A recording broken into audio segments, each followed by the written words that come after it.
Halo semuanya, selamat datang kembali di video Opini Reksa yang kedua. Jujur aja ya, gua nggak begitu nyangka kalau yang video pertama itu responnya cukup positif dengan jumlah view-nya. Mungkin kelihatannya kecil, tapi kalau dibandingin dengan video-video gua yang lainnya itu terbilang cukup besar. Jadi untuk video kedua kali ini, tema yang gua mau omongin adalah perbedaan nonton series jadul dengan ongoing. Ongoing itu maksudnya adalah dengan series yang sedang jalan atau sedang tayang saat ini. Seperti yang kalian tahu, gua kan nge-reaction emang yang series sedang tayang dan series jadul. Jadi bisa dibilang gua bener-bener merasakan lah ada perbedaan yang terjadi di antara dua series ini. Series ongoing yang gua lagi tonton kan ada Gachard, King Ohger, Blazer.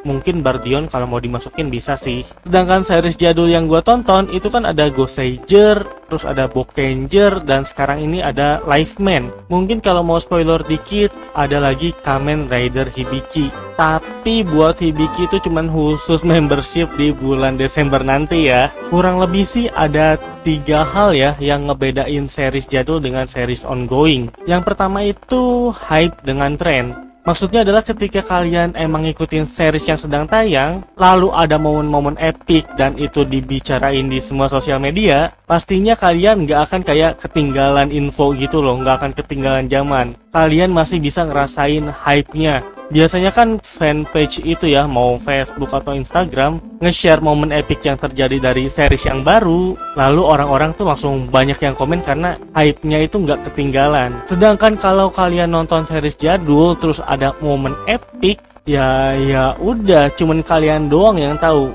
karena ya hal tersebut nggak akan dibicarain di sosial media. Lalu yang kedua ini sebenarnya situasional sih ya, yaitu gambarnya lebih jernih. Kalau kalian ngikutin series ongoing yang dimana sekarang itu tahun 2023, lalu kalian nonton series jadul, contohnya gua ya nonton Lifeman yaitu series 1980-an, itu kualitas gambarnya super beda jauh.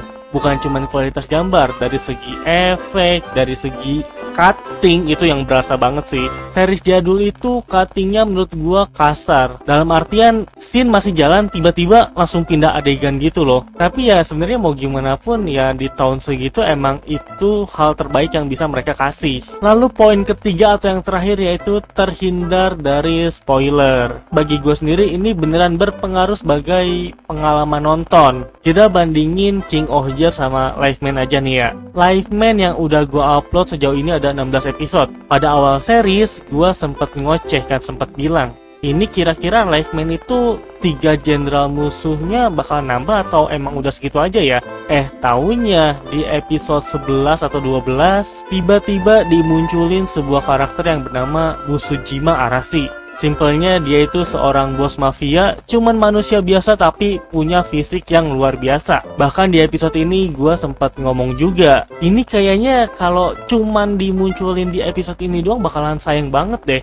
Taunya beberapa episode kemudian si karakter ini malah dirubah menjadi salah satu jenderal dari musuh.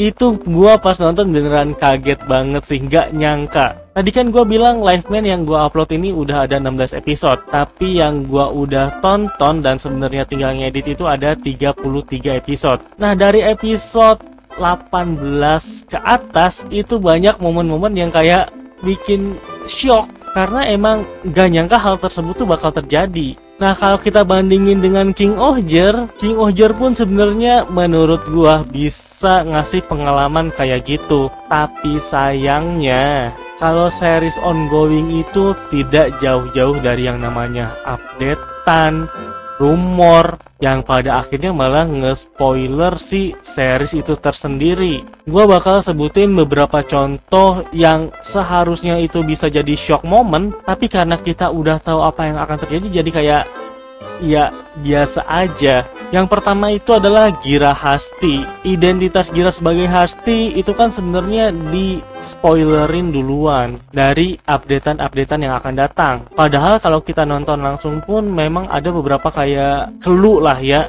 yang nunjukin kalau si Gira ini adalah bagian dari keluarga Hasti. Tapi pas di reveal ya jadi kayak B aja gitu. Lalu yang kedua itu adalah bentuk OO Kuagatanya Ohger si Ruthless sama King Ohger yang versi hitam. Itu seharusnya bisa jadi momen epic juga kemunculannya. Tapi ya lagi-lagi karena kita udah tahu apa yang akan terjadi, jadi kayak agak kurang. Lalu berikutnya menurut gue ini beneran ngaruh banget sih, yaitu kemunculan Dagdat Dujardan dan bawahannya. Kita tahu kalau mereka itu bakal muncul sebagai musuh pengganti dari Bagnarak. Tapi bayangin kalau kalian nggak tahu spoiler apa-apa, lalu di episode 25 ternyata menjadi akhir dari pertarungan versus Bagnarak, pasti para penonton tuh bakal langsung mikir kan kayak, loh ini udahan nih, sedangkan episode nih masih banyak, terus musuhnya siapa? Lalu di episode berikutnya tiba-tiba muncul Dagdat Dujardan dengan kekuatan yang super OP. Gue yakin banget itu pasti para penonton bakalan super shock. Karena yang awal ngiranya Desnarak ini sebagai musuh besar King Ohger, taunya cuman korban adu domba doang. Ya balik lagi sih, itu beneran bakal kerasa epicnya kalau para penonton tuh nggak tahu apa-apa. Dan terakhir ini mungkin paling bikin dilema itu adalah tentang Kyoryuger. Sumpah itu kalau kalian nggak tahu apa-apa atau nggak tahu rumor si Kyoryuger ini bakal muncul di series, itu bakalan bikin terkaget-kaget sekaget-kagetnya. Karena lu bayangin aja, ini cerita tentang King Ohger berada di sebuah planet yang beda dengan planet bumi yang kita kenal. Tiba-tiba para raja ini dikirim ke dimensi lain oleh si Dagdat Dujardan. Itu kan ngebuat kayak, hah? Ini mau kemana lagi nih ceritanya? Tiba-tiba para Kyoryuger dimunculin. Itu bakalan epic dan ngagetin sih. Karena kan pada awalnya ya emang King Ohger sama Kyoryuger ini nggak ada yang ngehubungin. Kenapa tiba-tiba bisa crossover? Menurut gue itu bakal ngasih pengalaman nonton yang lebih kagetin sih. Walaupun ya kita yang nonton setelah tahu spoilernya tetap hype-hype aja sih. Cuman menurut gue bakalan jauh-jauh lebih menarik banget. Dan ya kayaknya cukup segitu aja kali ya untuk video opini kali ini. Kalau menurut kalian sendiri, apa sih yang ngebedain nonton series ongoing dengan series lama atau series jadul? Sekali lagi, ya terima kasih banyak buat yang udah menonton, dan sampai berjumpa di video-video opini berikutnya. Bye-bye. Ciao.